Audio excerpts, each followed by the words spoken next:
आन्दोलन चर्किरहेको छ होइन, चलिरहेको छ र अहिले यो चाहिँ पहिलोचोटि नै होला मेबी। आन्दोलनमा पनि गएको छ, पुलिसले भाटा पनि हानेकै छ, कुटाइ पनि खाएकै छ, फेरि यता सोसियल मिडियामा गाली पनि खाएकै छ, उता इज्जतको पनि धज्जिया उडिरहेछ। यति हुँदाहुँदै पनि चाहिँ किन चाहिँ जानु आन्दोलनमा, नगए हुँदैन। पिटाइ पनि खानु पर्यो, उता ज्यानै जाने हो कि कतै हड्डी करङ्गै भाँचिने हो कि के थाहा भयो र।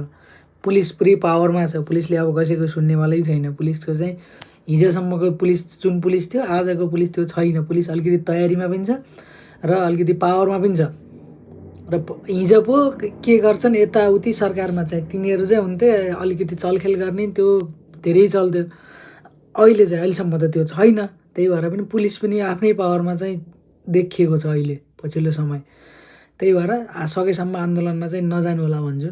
अब कानुनी न्याय चाहिँ लड्न दिनुहोस् न, प्रतिपक्ष भइसकेपछि त होइन र। अब के भन्ने, तपाईँलाई कुटाइ खान मन लाग्छ, अब आन्दोलनमा गएर अब पिटाइ चाहिँ खान मन लाग्यो भने त जानुहोस् है, होइन भने चाहिँ अब ज्यान जोगाउनुहोस्, अनिकालमा बिउ जोगाउनु, आन्दोलनमा जिउ जोगाउनु भन्ने छ नि उखान। अब त्यो त तपाईँहरूको आफ्नो विचार हो होइन, अब के गर्नुहुन्छ त्यही गर्नुहोस्। Thank you.